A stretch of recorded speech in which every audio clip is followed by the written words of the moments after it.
단순히 재산만 관리하는 게 아니라 재산 가치를 높일 수 있도록 증대시킬 수 있도록 관리해 주는 거 있죠. 이걸요 자산관리사. 이것도 마찬가지, 부동산도 마찬가지로 자산관리사는요 부동산 가치를 막 늘릴 수 있는 방법을 강구하는 겁니다. 이걸요 자산관리다. 자, 이렇게 해주면 돼요. 그 다음에 이번에는 자, 관리 방식에 따라서 세 가지 방식으로 구분할 수 있는데, 이렇게. 자, 이렇게 볼게요. 자가 관리라는 게 있고, 관리는 크게. 두 번째는요, 위탁 관리라는 게 있습니다. 위탁 관리. 이건 자가 관리. 이거는 아까 얘기한 대로 자가 관리는 내가 이제 5층짜리 하나 상가 갖고 있다. 그러면 알아서 내가 관리할 수 있는 거 아닙니까? 근데 내가 이제 시간이 없고 바쁘고 그러면 종업원 한두 명 채용해서 관리할 수 있습니다. 이런 걸요, 자가 관리해 줍니다. 요거를 뭐라고 하냐면, 근대적 의미의 관리다. 이렇게 얘기합니다. 근대적 관리 방식. 자, 그래서 요거는 이제 세 가지 알아볼게요. 자, 법률적, 그 다음에 경제적, 기술적 관리가 있다면 이 세 가지를 전부 다 소유자가 알아서 하는 겁니다. 소유자가 알아서 다 관리하는 형태. 이걸요 자가 관리. 그러니까 내가 3층짜리 5층짜리 상가 하나 갖고 있다 그러면 알아서 관리하면 되는 거죠. 문제가 생기면 내가 관리하면 될 거 아닙니까? 내가 바쁘다 그럼 어떻게 하면 돼요? 사람 한두 명 채용해서 관리하면 되죠. 이런 형태를요 자가 관리해 줍니다.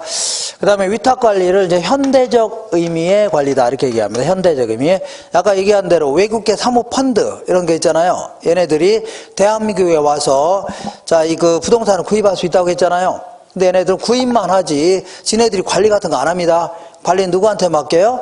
관리 전문가한테 맡길 수 있는 거 아닙니까? 그죠? 이런 형태를요 위탁 관리라는 겁니다. 모든 관리를 누구한테 맡겨요? 전문가한테 맡기는 이런 형태를요 위탁 관리해 줍니다. 이렇게. 그러니까 세 가지 다 전문가한테 맡기는 이런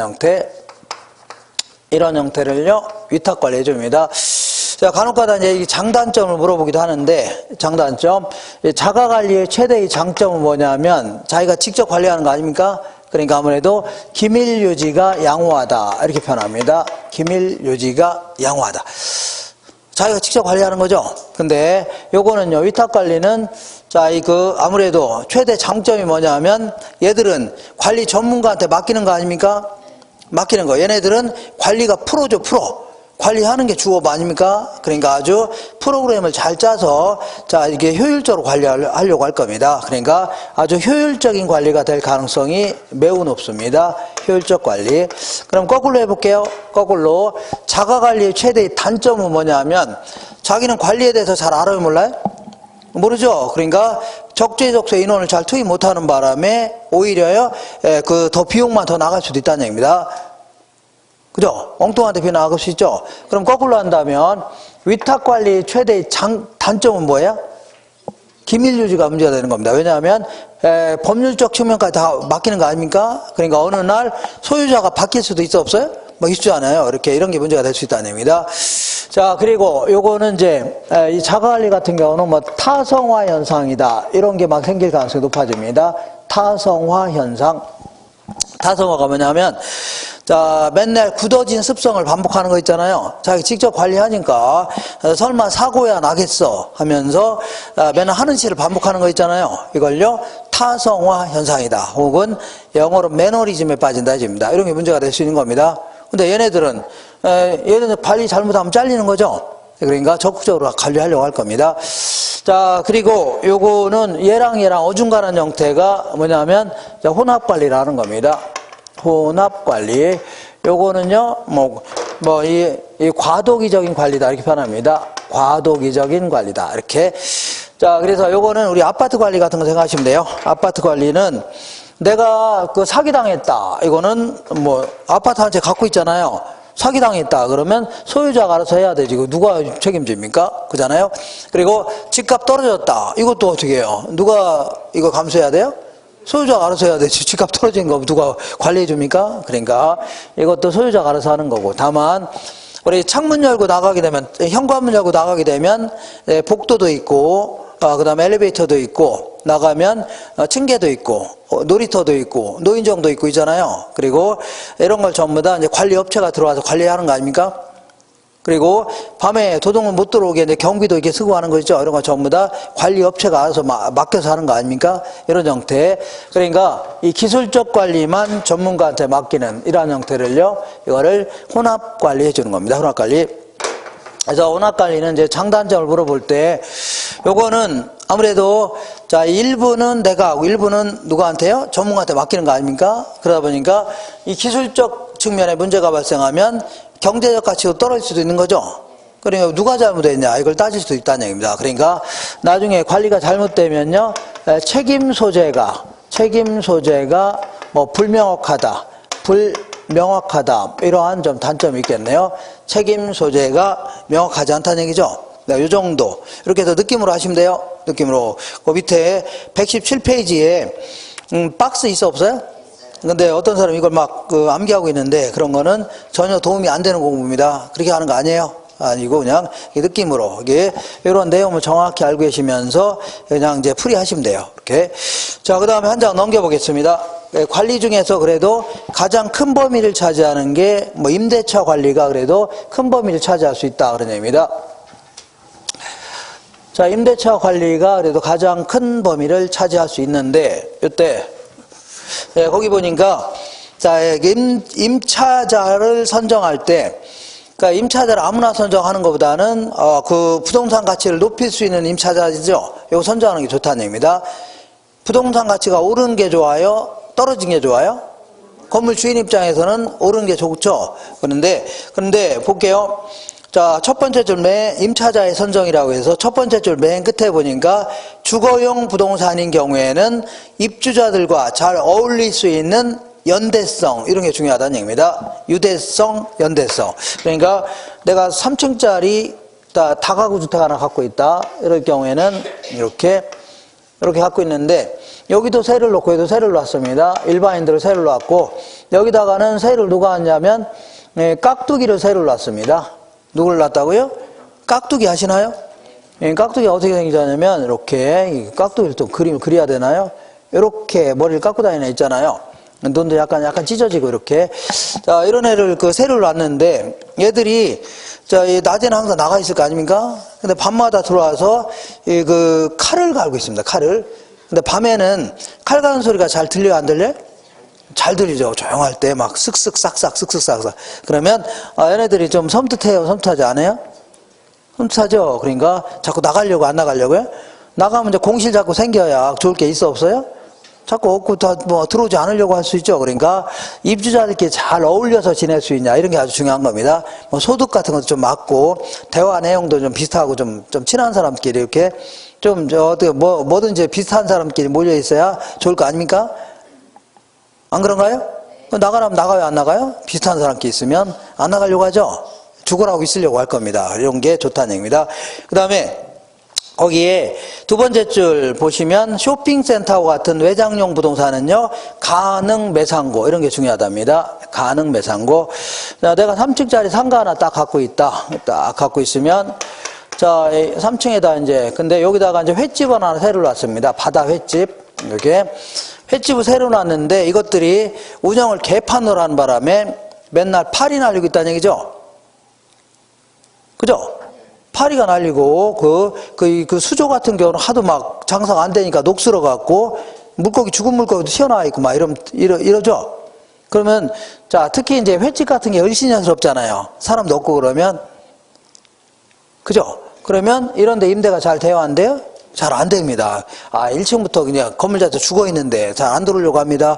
그리고 횟집 같은 거 잘 운영 안 되잖아요. 그럼 막 되게 을씨년스러워요. 막 들어가면 막 뭐 귀신 나오는 것 같고. 그죠? 그러니까 장사를 잘 하는 업체를 딱 선정해서 잘 하는지 못할지 알아요, 몰라요? 모르지만 어쨌거나 가능하면 장사 잘 할 수 있는 업체를 잘 선정해서 집어넣는 게 좋습니다. 그래서 이게 이제 횟집이 막 대박 났다. 그래서 횟집 이름이 뭐예요? 대박 횟집이랍니다.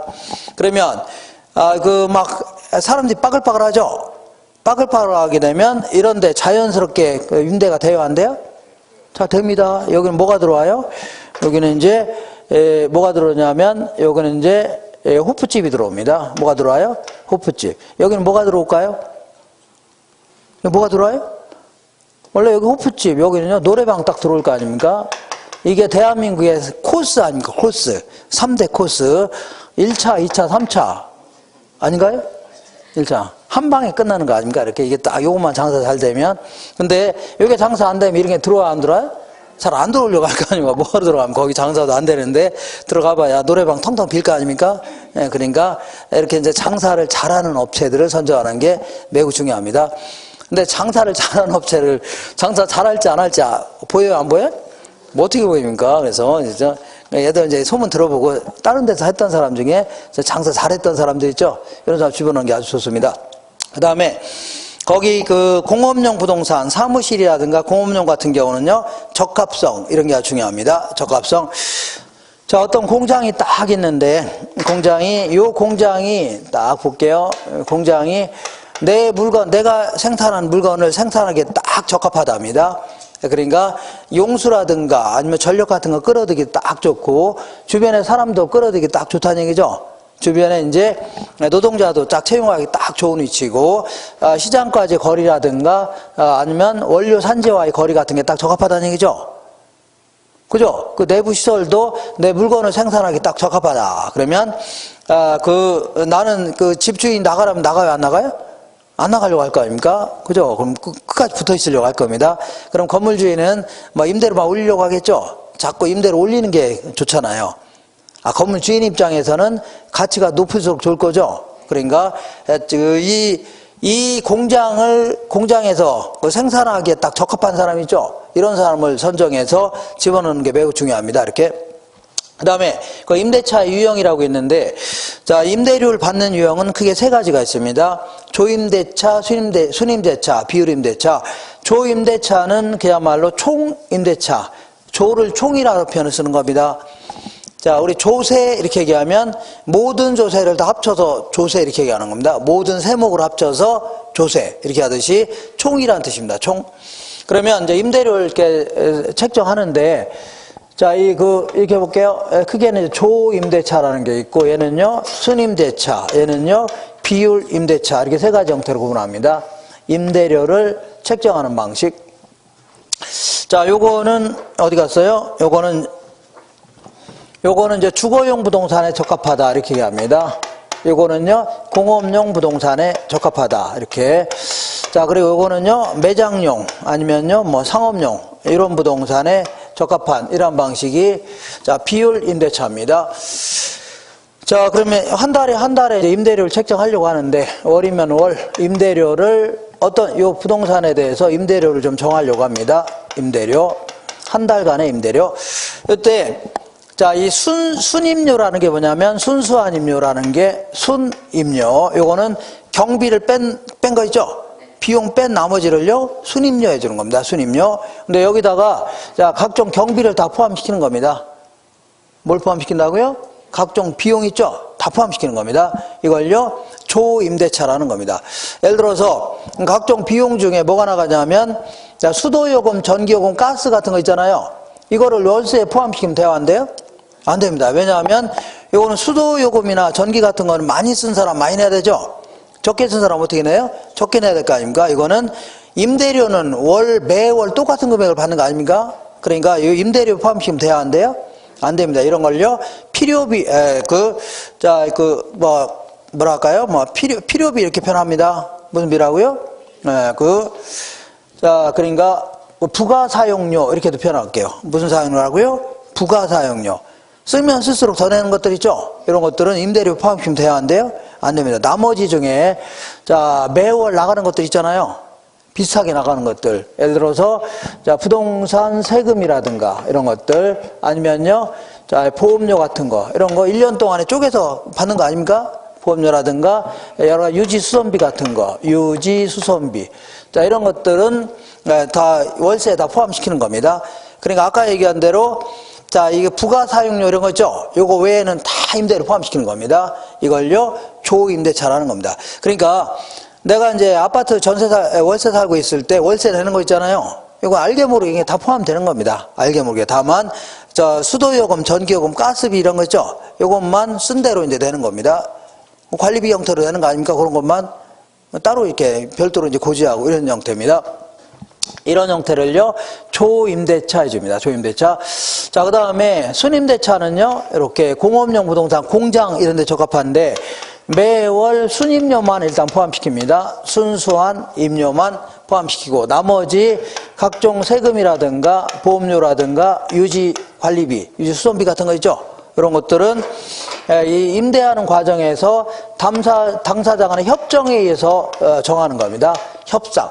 그러니까 나보고 재산세 나보고 내랍니다. 그래서 내가 싫다고 하면 걔가 뭐라고요? 그럼 안 빌려주겠다 할 수 있죠. 이렇게 그 임대하는 과정에서 협정에 의해서 그 정하는 겁니다.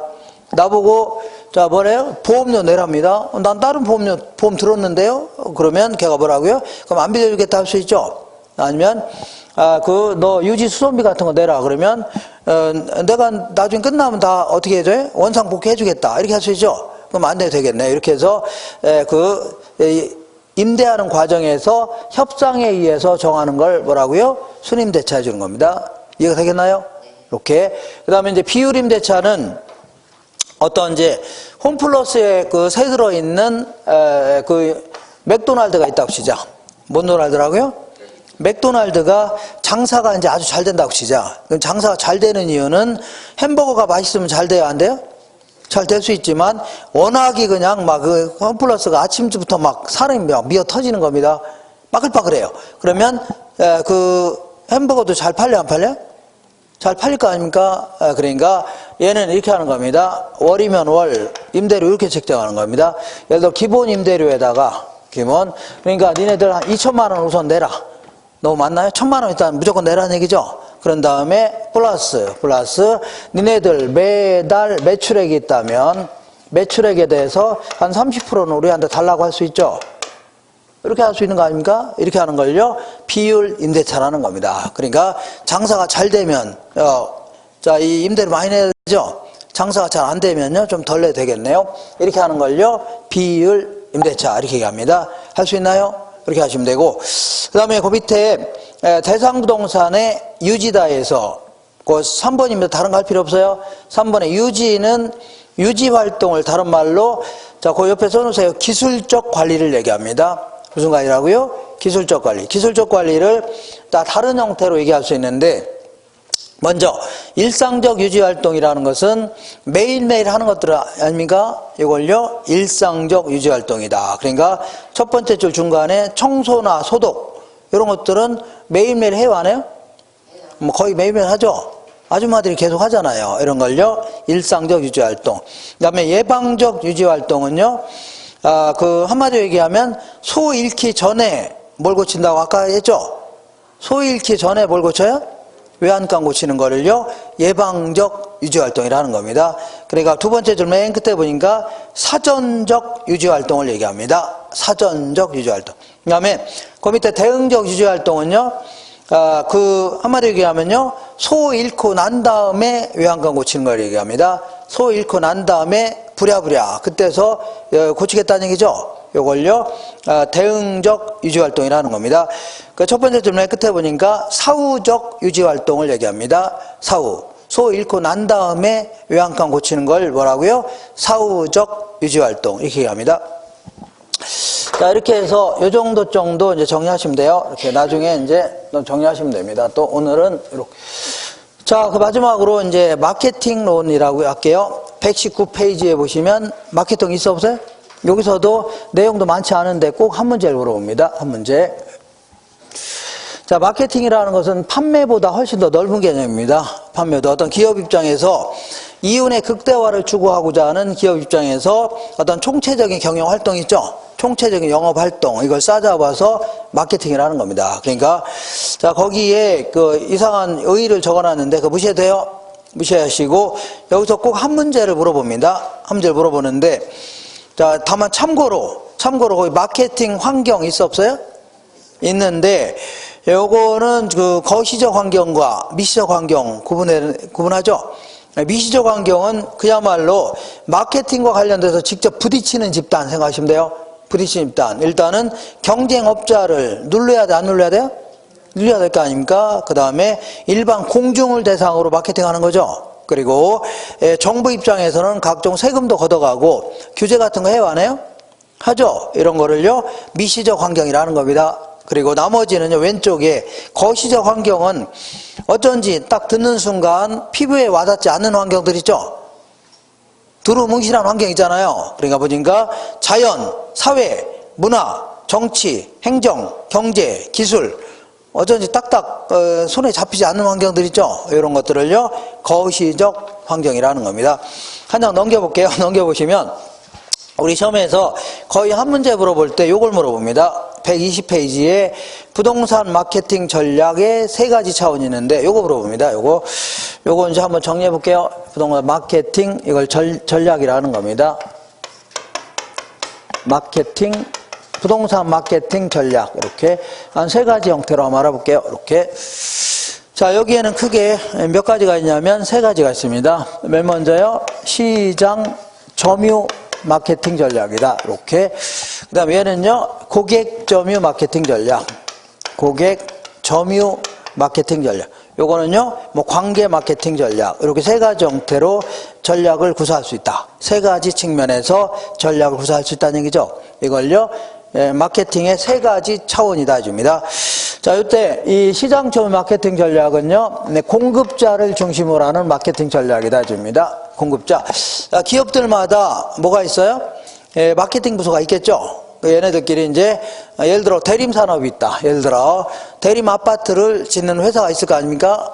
얘네들이 마케팅 부서가 있겠죠. 그 책상머리 쭉 앉아갖고, 자, 이 시장을 11개로 쪼개보는 겁니다. 그런 다음에 요번에 우리가 이 시장에 들어가서 이런 물건을 잘 팔아보자. 이렇게 해서 작전을 잘 짤 수 있죠. 이렇게 하는 걸요, 시장 점유 마케팅이라는 겁니다. 마케팅. 그 다음에 이제 고객 점유 마케팅은요, 요거는요, 소비자를 중심으로 하는 마케팅 전략입니다.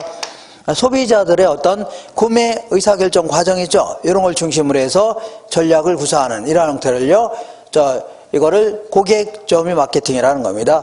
요거는 뭐 굳이 따진다 면 쌍방을 중시한다 할 표현합니다. 쌍방, 양 당사자를 중시하면서, 자, 이 오랫동안 관계를 맺겠다 하는 얘기입니다. 이렇게 하는 걸요, 관계 마케팅 전략 해줍니다. 자, 그러면, 자, 시장 점유 마케팅은 아까 얘기한 대로 누굴 중심으로 하고요? 공급자들이 지들끼리 막 작전을 잘 짜는 겁니다. 그래서, 자, 여기는 크게 이제 두 가지 형태가 있습니다. 맨 먼저 STP 전략이라는 게 있고, 그 다음에 이걸 구사하기 위한 4P 믹스 전략이라는 게 있습니다. 4P 믹스. 이거 전부 다 영어 앞자리 따는 겁니다. 영어 앞자리 따서. 자, 맨 먼저 S라는 게 뭐냐면 segmentation 이렇게 해야 됩니다. 뭐라고요? segmentation. 이렇게 해서 이건 이제 뭐 세분화시키자 이런 얘기입니다. 그러니까 맨 먼저 해야 될 거는요, 시장을 여러 가지 형태로 나눠볼 수가 있겠네요. 시장을 세분화한다 이겁니다. 자, 대림산업 입장에서 마케팅 부서에서 시장을 쪼개볼 수 있어 없어요? 있다는 얘기입니다. 예컨대 이렇게 어떻게 쪼개볼 수 있어요? 어떻게 했냐면 일단 지역에 따라 쪼개볼 수도 있겠네요. 자, 서울의 부동산 시장, 아니면요 강북의 부동산 시장, 강남의 부동산 시장, 아니면요 여기 남양주의 부동산 시장 쪼갤 수 있어 없어요? 아니면 부산의 부동산 시장, 그 다음에 동탄의 부동산 시장 쪼개볼 수 있죠. 이렇게 지역별로 쪼개볼 수도 있고, 그 다음에 용도별로 쪼개볼 수도 있습니다. 예컨대 자, 상업용 부동산 시장, 주거용 부동산 시장, 공업용 나눠볼 수 있는 거 아닙니까? 그 다음에 같은 아파트라 하더라도 이 규모에 따라서 쪼개볼 수도 있습니다. 대형 아파트 시장, 아니면요 소형 아파트 시장 이런 식으로, 아니면 중소형 아파트 이렇게 쪼개볼 수 있는 거 아닙니까? 그 다음에 또 질에 따라서도 구분해 볼 수 있습니다. 질 이렇게. 예컨대 자, 초호화 빌라 시장이 있는가 하면 어떤 거는요 서민 아파트 시장 이렇게 구분할 수 있죠. 이렇게 해서 자, 인구 경제학적 특성에 따라 계속 쪼개보는 겁니다. 이렇게 하는 걸요, 시장을 세분화한다. 시장을요 세분화한다. 쪼개본다는 얘기죠. 이렇게. 그러면 이렇게 세분된 시장에서 두 번째 해야 될 것은, 자, T라는 게 타겟 마켓이라는 겁니다. 자, 타겟이라는 것은 목표, 혹은 표적이라는 얘기입니다. 시장에서 목표가 될 만한 시장을 선정하는 겁니다. 이걸요 타겟 마켓이라 이렇게 얘기합니다. 그러니까 두 번째는 이제 표적이 될 만한 시장을 선정하는 겁니다. 이걸요 표적 시장을 선정한다 이렇게 얘기합니다. 표적 시장을 선정한다. 그러니까 예를 들어서 여기가 이제 제2 동탄 신도시가 예를 들어 들어선다고 하길래, 자, 지방으로 내려가다 보면 동탄 신도시 있어 없어요? 네, 제1 동탄 신도시가 있고 이 동탄 신도시가 이제 들어선다고 하길래 여기를 우리가 표적으로 삼겠다는 얘기입니다. 지역은 여기를 목표로 삼겠다. 동탄 신도시.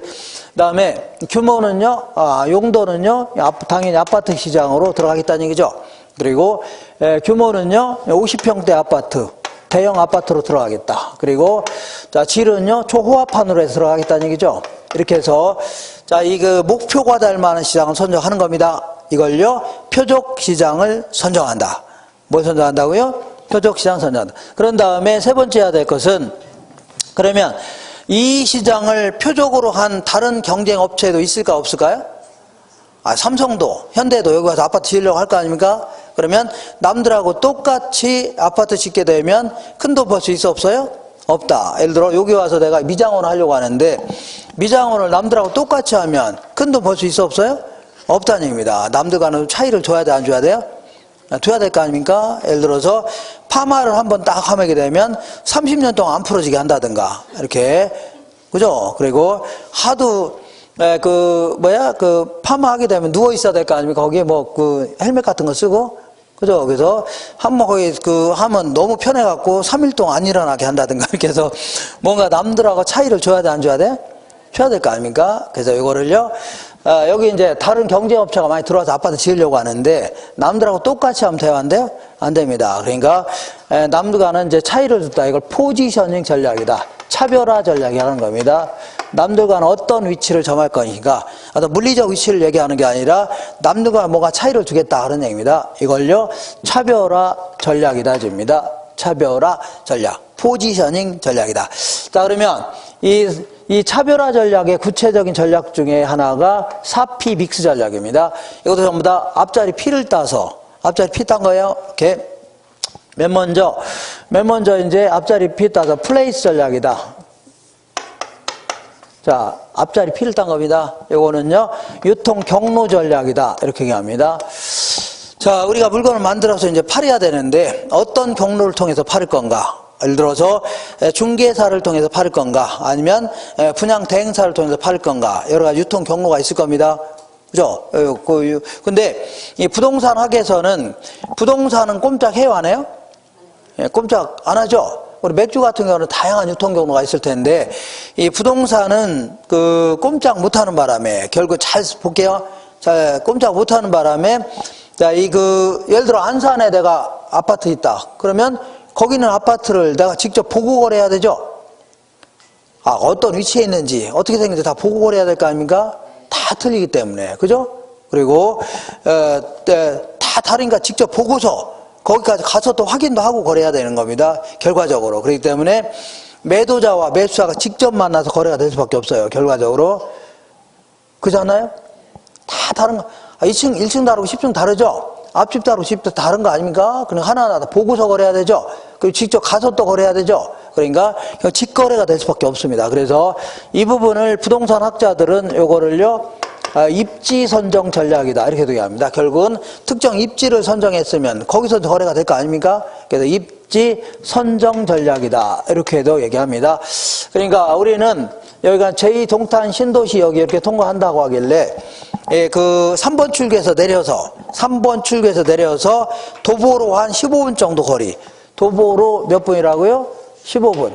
요게 딱 15분이라는 표현 자체가 아주 중요한 표현입니다. 왜냐하면 15분 정도라면 딱 걸어서 가기 딱 좋아요. 한 30분 걸린다. 그럴 경우는 이 걷기도 애매하고 아침부터 바빠 죽겠는데, 그죠? 그러니까 15분 정도라면 딱 걷기도 딱 좋죠. 30분 걸리면 차 끌고 가면 또 주차요금 들어가잖아요. 그리고 너무 또 코앞에면 또 시끄럽잖아요. 지점은. 그러니까 15분 정도가 딱 좋다는 얘기입니다. 여기 딱 선정하겠다. 그런 얘기입니다. 자, 두 번째는요. 자, 두 번째는 이제 프로덕 전략이다. 프로덕이라는 게 제품을 얘기합니다. 제품 입장에서도 남과 차이를 두겠다는 얘기죠. 그러니까 여기다 지는 아파트는, 요번에 여기다 지는 아파트는 어떻게 지을까요? 요렇게 한번 지어보자. 여기가 이제 아파트 아닙니까? 예, 여기 현관이 이렇게 되어 있는데, 여기가 뭐 어떻게 되냐면, 습식 시설이라고 해서, 물을 쓰는 시설 있잖아요. 물을 쓰는 시설은 뭐 건들지 못하잖아요. 그러니까 화장실이라든가 아니면요, 그 싱크대, 부엌 같은 거는 그냥 놔두고 나머지는요, 이 벽을 어떻게 하냐면 가변식으로 벽을 막 움직일 수 있게 하는 겁니다. 어떻게 하라고요? 벽을 막 움직이게 해서 나름대로 꾸밀 수가 있습니다. 그러니까 예컨대 어떤 집안은 애가 막 20명이다. 그러면 방이 많아야 돼, 적어야 돼요? 방 많으니까 막 쪼개야 되겠네요. 어떤 데는 애가 한 명밖에 없다. 그럼 거실 크게 할 수 있죠. 이렇게 해서 그 라이프 스타일에 맞게끔 막 그 내부를 설계할 수 있게 하는 겁니다. 이렇게 하는 거예요. 이렇게 하기 힘드나요? 예, 이렇게 해야 이렇게 비슷하게 하기도 합니다. D 하우스라고 이렇게 해서 만들기도 합니다. 이렇게. 자, 그리고 요번에 여기다 지는 아파트는 이렇게 해보자. 골프장을 한번 만들어 보자. 뭘 만들어요? 골프장. 그러니까 그물로 되어 있는 골프장이잖아요. 이거 딱 만들어서 입주자들 남녀노소 할 것 없이 전부 다 와서 마치게끔 하겠다는 얘기죠. 이렇게 하는 것도 하나의 방법이 될 수 있겠네요. 그럼 돈이 많이 든다. 그러면 뭐 부장금 좀 높이면 되겠네요. 이렇게. 그잖아요. 이렇게 해서 남들과는 좀 차이를 두겠다는 얘기입니다. 제품에 있어서는 이렇게 차이를 두겠다. 그 다음에 세 번째는요, 플라이스 전략이다. 자, 요거는 가격 전략이라는 겁니다. 가격은 일단은 처음부터 너무 싸게 하는 것보다는 이제 처음에 비싸게 이제 부르는 겁니다. 고가 전략을 통해서 일단 고소득층을 대상으로 하겠다는 얘기죠. 이렇게 하다가 나중에 이제 그러니까 가격이 곧 품질이다 이렇게 해서 인식을 시키면서 고소득층을 대상으로 이제 분양하다가 나중에 분양이 좀 안 되면 약간 낮춰가면서 하겠다는 얘기죠. 이렇게 해서 전략을 구사하겠다는 얘기입니다. 마지막으로 이제 프로모션 전략이라는 겁니다. 프로모션. 요걸 이제 판매 촉진 전략이다 이렇게 합니다. 판매 촉진 전략. 요거는요, 소비자한테 알리는 전략을 얘기합니다. 소비자한테 알려줘야 될 거 아닙니까? 그죠? 알리는 전략인데, 자, 대표적인 게 광고 아닙니까? 광고. 광고는 신문에 광고 해봐야, 요즘에 신문 봐요, 안 봐요? 우리 터미널, 여기 지하철역 같은 데 보면 아침에 이렇게 쌓아놓은 신문 있잖아요. 저녁 때도 그대로 있습니다. 왜냐하면 신문 본 사람 있어, 없어요? 누가 요즘 신문 봅니까? 이렇게 해서, 이렇게, 인터넷에서 다 뒤져보면 다 나오는데, 그죠? 그러니까, 그러니까 신문의 광고에 아예 효과도 없다는 얘기입니다. 그래서, 그러면 네이버라든가 이 다움 같은 데다 광고하면 딱 좋은데, 그런 것들은 광고비가 굉장히 비쌉니다. 오버처 광고라고 해서 클릭 수에 따라 막 광고가 나가니까 이것도 너무 비싸고, 그래서 다른, 효율적인 광고가 없을까? 이렇게 이제 고민 해봤는데, 이거 공급자들이 이제 지들이 작전을 짜는 거 아닙니까? 이렇게 해보자. 자, 서울이라든가 수원 쪽에 아무래도 그 50평대 아파트 같은 경우에는 약간 좀 여유가 있는 사람이 살 거 아닙니까? 아닌가요? 돈 좀 있는 사람이 사야 될 거죠? 그러니까, 이 그랜저급 이상 승용차를 끌고 다니는 사람 있잖아요. 이런 사람 선정해보는 겁니다. 그러니까 그랜저급 이상이, 이 사람을 그랜저급이라 이렇게 구분하기죠. 그런데, 사람은 소득에 따라 구분하기 그런데, 얘들은 어차피 파는 거 아닙니까? 파는 자 입장에서 이윤의 극대화가 목표죠. 그러니까, 그랜저 신형급 이상 끌고 다니는 사람 있죠? 이런 사람들의 명단을 한번 입수해 보는 겁니다. 어디서 입수합니까, 그거를? 자, 그러니까 거기 전봇대 같은 데 보면 뭐가 써 있어요? 모든 거를 심부름 해준다는 얘기죠. 얘들한테 한번 맡겨봤더니 가져온 거 아닙니까? 돈만 주면 해준다는 얘기죠. 이렇게 해서 이제 명단을 입수했죠. 요거 가지고 그 편지를 발송하는 겁니다. 팜플렛 집어넣어갖고 이걸 DM이라고 하는 겁니다. 다이렉트 메일. 그래서 그러면 이때는 아주 광고 효과가 클 수밖에 없어요. 왜냐하면 목표가 될 만한 그 고객 있죠. 표적이 될 만한 고객을 선정해서 이제 바로 광고 때리는 거 아닙니까? 광고 효과가 굉장히 커질 수밖에 없어요. 자, 그리고 이제 이 사람들이 한번 와봐야 될 거 아닙니까? 와보게 하는 방법도 있습니다. 어떻게 하냐면, 자, 여기 5번 출구 앞에다가 이제 뭐라 하냐면 모델하우스 딱 만들어 놓고서, 모델하우스 이렇게 지어 놓을 거 아닙니까? 지어 놓고서 옆에다가 이제 자동차 하나 딱 세워 놓은 겁니다. 이렇게 해서 자동차가 있는데, 요거가 어떻게 되냐면 동그라미가 4개 있습니다. 이걸 무슨 승용차라고요? 아우디 아닙니까? 이걸 딱 세워놓은 다음에, 자, 이 왔다 가는 사람들한테는, 자, 추첨을 통해서, 자, 선물 하나 주겠다는 얘기죠? 아우디 하나 주겠다. 그러면, 주최 측의 농간인지 모르겠지만, 어쨌거나 혹시 줄지 모르니까, 와볼 수 있어, 없어요? 퇴근하다 한번 와볼 수 있는 거죠. 이렇게 해서 이런 전략 구사하겠다는 얘기입니다. 이렇게 경품 전략, 이것도 하나의 알리는 전략이 되겠네요. 자, 이렇게 해서 자, 누구 입장이라고요? 공급자 입장에서 책상머리에 앉아서 작전을 잘 짜는 겁니다. 이렇게 하는 걸요. 이거를 시장 점유 마케팅이라는 겁니다. 시장 점유 마케팅. 그 다음에 고객 점유 마케팅은요, 요거는 누구를 중심으로 하는 거예요? 소비자를 중심으로 하는 마케팅 전략입니다. 그러니까 어떤 옷가게가 있는데 마네킹에 옷 걸려있어 안 걸렸어요? 걸려있을 거 아닙니까? 그래서 어떤 여자분이 지나가다가 저게 뭐요? 하면서 주목할 수 있는 거죠. 이걸 어텐션 해줍니다. 뭐라고요? 주목한다, 주의한다. 그러다가 이제 들어와서 옷을 막 골라봐야 안 봐요? 골라볼 거 아닙니까? 이때 이제 자꾸 근데 처음부터 옷 골라보다가 이제 처음부터 손님 들어오면 쫓아다니면서 이거 사세요, 저거 사세요 하면 짜증나요, 안 나요? 짜증납니다. 그래서 이거 사세요, 저거 사세요. 근데 저 같은 경우는 따로 붙지도 않아요. 기분 또 되게 나쁩니다. 누구는 따라 붙고 누구는 안 따라 붙고. 그래서 내가 없어 보입니까, 제가? 응? 없어 보여? 좀 없어 보이기는 할지 모르겠지만 그래도 기분 나쁘잖아요. 그죠? 어쨌거나 처음부터 손님이 왔으면 그러니까 따라다니면 안 돼요.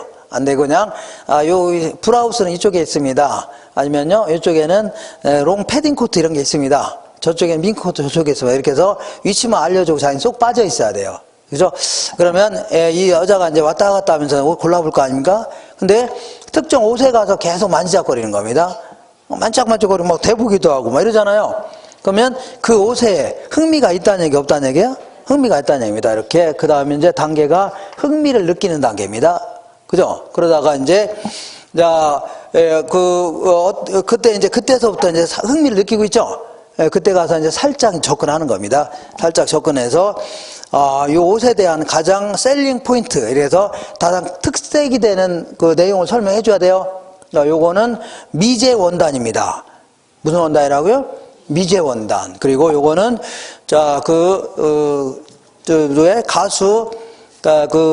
가수 있잖아요. 엑시스, 이 뭐야? EXID. 얘들이 입었던 옷입니다. 이렇게 해야 되죠? 이렇게 해줘. 그거 모르나요? EXID? 자, 대화가 좀 안 되네. 자, 이게, BTS 알아요? 방탄소년단 아닙니까? 그래서, 자, 이거는 EXID가 입었던 옷입니다. 이렇게 해서 딱 얘기해주면, 살 수도 있죠? 그죠? 그러면 이제, 그러면 이제 그때서 이제, 그 얘기하면 이제, 옷 갈아입으러 들어가요, 안 들어가요? 거울 뒤에 보면 옷 갈아입는 데 있잖아요. 그죠? 거기 와서 딱 들어와서 이제 흐뭇한 미소를 지을 수 있죠? 거울 보면서 흐뭇한 미소 지을 수 있죠? 그러면 그때 싹 또 접근해갖고, 그게 이제, 사고자 하는 강한 욕망을 느끼는 단계입니다. 그죠? 옷 갈아입고 와서 흐뭇하게 웃고 있죠? 그럼 사고자 하는 욕망을 느껴 안 느껴요? 느끼는 단계에서 살짝 더 접근해갖고, 마지막 충격을 가하는 겁니다. 마지막 충격이 뭐예요? 마지막 충격이, 이거 언니 거네? 이렇게. 누구 거라고요? 언니 거네. 참, 이게, 이게 마지막 충격은 이게 바로요? 그러면, 언니 거네. 그러면 좋다고 카드 긁어 안 긁어요? 긁어 안 긁어. 이게 액션이라는 겁니다. 뭐라고요? 이런 식으로 소비자의 구매 의사 결정 있죠? 과정마다 강약을 조절해가면서 쓸데없이 막 바로 따라 붙으면 대화인데요? 안 됩니다. 이렇게 강약을 조절해가면서 전략을 구사하는 거 있죠? 이렇게 하는 걸요, 고객 점유 마케팅이라는 겁니다. 요거는 우리 이제 중개사가 되시면 이런 거 많이 해야 됩니다. 이런 것들은 스스로 터득하는 게 아니라 자꾸 이제 잘하는 분들이죠. 분들한테 이제 많이 배워야 됩니다. 느닷없이 이제 차리는 것보다는 좀 잘하시는 분들이죠. 이분들한테 한 6개월이고 이렇게 쭉 좀 배우는 게 좋습니다. 바로 차리는 것보다는. 그 다음에, 자, 이제 관계 마케팅은 이제 쌍방을 중시하는 건데, 요거는요, 팔고 나서 끝나는 게 아니라, 팔고 나서도 장기적이고 지속적인 관계를 계속 맺는 겁니다. 장기적이고 지속적인 관계를 맺는 거예요.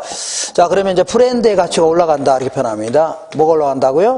브랜드의 가치가 올라간다. 그러니까, 여기다 아파트 지었죠? 지어서 팔았는데, 팔고 나서 끝나는 게 아닙니다. 팔고 나서도 계속 자, 어떻게 하냐면, 분양하고 나서도 계속 고장난 것 좀 당연히 고쳐줘야 되죠. 그거 외에도 간혹 가다 주민들 만나서 불평, 불만도 들어주고 같이 이제 놀러도 다닐 수 있는 거죠. 아, 버스 이제 어떤 부녀회들, 이분들하고 이제 놀러도 다닐 수 있는 거 아닙니까? 버스 대절해서.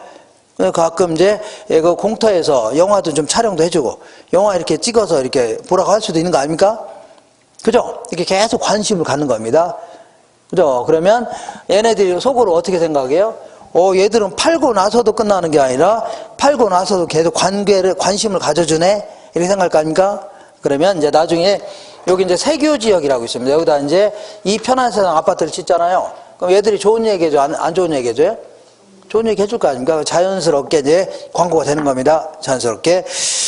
자, 그래서 제가 이제 이것도 하나 예인데, 옛날에 제가 이제 2001년도경에 1년도경에 어떤 차를 샀냐면, 차가 어떻게 생겼냐면 항상 이렇게 납작한 차 있잖아요. 납작한 차가 이렇게 굴러다니다가 어느 날 1990년대 말쯤에 이상한 차가 이제 굴러다니더라고요. 이렇게 생긴 차가 딱 굴러다니는데, 이렇게 또 뚜껑같이 생기고, 요 차의 특색은 뭐냐면, 차들은 문을 이렇게 열고, 이렇게 닫죠? 이렇게 열고, 이렇게 닫는데, 얘는요, 이렇게 열고, 이렇게 닫습니다. 그래서 뒤에 이름이 뭐라고 써있냐면, 카니발 이렇게 써있더라고요. 뭐라고 써있다고요? 카니발. 그래서, 그 카니발 랜드를 하나 샀거든요. 카니발 랜드. 근데, 그 당시에 이제 제가 100만 원밖에 없었어요. 얼마라고요? 100만 원. 그래서 거기 갔더니 100만 원밖에 없는데요 했더니 100만 원도 많답니다. 그래서 살 수 있대요. 나머지 다 할부로 사면 된대요. 그래서 이제 현대캐피탈에서 나머지는요 1200만 원 할부로 해갖고 600만 원은요 3년 동안 원금이자 같이 갚으래요. 그리고 나머지 600만 원은요 만기 한꺼번에 갚으라 합니다. 3년 있다. 그죠? 그리고 600만 원 어떻게 갚으라고요? 원금이자를 똑같이 해서 갚으랍니다. 이렇게 하는 걸 뭐라고요? 원리금 균등상환이라는 겁니다. 그 다음에 나머지 600만 원은요 만기에 한꺼번에 갚으랍니다. 이거를요 만기 일시 상환해 줍니다. 뭐라고요? 만기 일시. 이렇게 해서 이제 3년 만에 갚았다는 거 아닙니까? 어쨌거나 이걸로 이제 이 차를 딱 샀습니다. 이렇게 차를 사갖고 이렇게 문도 옆으로 이렇게 여는 거 아닙니까? 이렇게 열고 이렇게 닫는 거죠. 차를 샀는데, 자, 이거를 어디서 샀냐면, 제가 이제 그때 인천에 거기 계산지구에 아파트가 있었습니다. 거기서 알았었어요. 계산지구 아시나요? 계산동. 잘 모르시나 보네. 인천구 작전동 그쪽에 있는데, 거기서 이제, 아는 사람이, 여기 어디냐면, 이게 신월동이잖아요. 신월동 지점입니다. 기아자동차 지점인데 거기서 샀거든요. 그래서 그 사람한테 제가 이름을 좀 대긴 그런데 지금도 있습니다. 그 사람한테 샀습니다. 근데 그 사람이 이제 팔았을 거 아닙니까? 근데 지금이 몇 년, 20년 된 거 아닙니까? 근데 20년 됐는데도 지금도 가끔 문자 옵니다. 진짜 지금도 가끔 문자 와요. 문자 와갖고 가끔 이제 어쩌다 전화도 옵니다. 전화 왔고. 그 이후로 막 전화도 와요. 진짜 전화 왔습니다. 전화 와서 사장님 요즘 뭐 하세요? 이렇게 물어봅니다. 그래서 제가 저 사장 아닌데요? 이렇게 할 거 아닙니까? 그러면 선생님 요즘 뭐 하세요? 그래서 요즘 뭐 바쁘지 않습니다. 이렇게 했더니 막걸리나 먹으러 오랍니다. 그래서 내가 뭐라고 했어요? 막걸리 싫어하는데요? 안 먹습니다. 소주 먹습니다. 그러니까 소주 먹으러 해요. 이런 식으로 계속 전화합니다. 진짜요. 그래 거의 해마다 명절 때는 어김없이 옵니다. 문자 막 찍힙니다. 어김없이 찍히고 가끔 이제 전화도 옵니다. 전화. 그죠? 그래갖고 제가 5년 동안 막 그 짓거리 하더라고요. 어떤 짓거리라고요?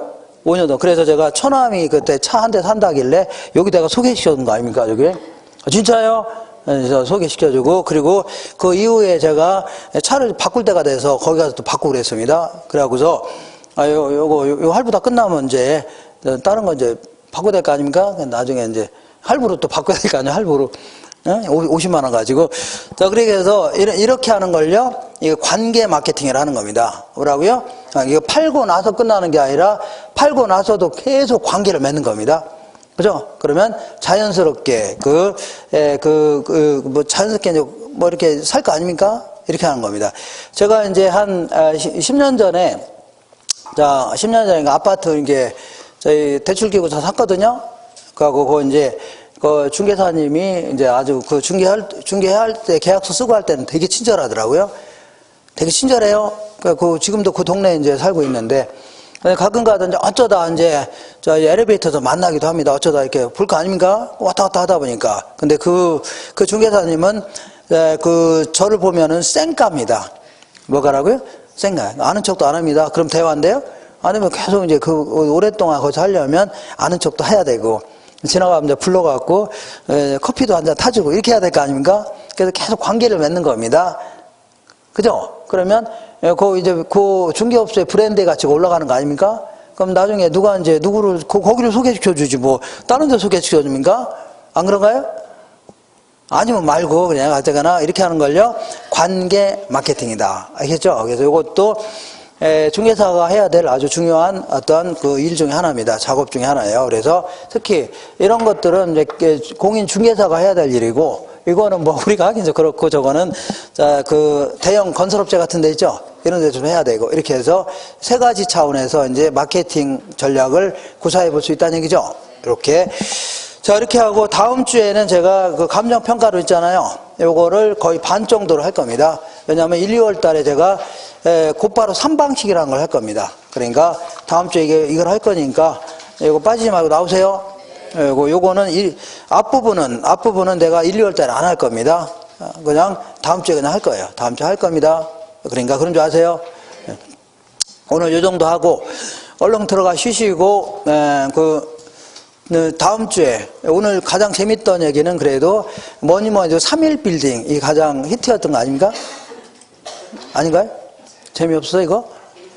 앞으로 계속 그런 썰렁한 개그만 하겠습니다. 이렇게 오늘 요 정도 하고 다음 주에 뵙겠습니다. 이상입니다.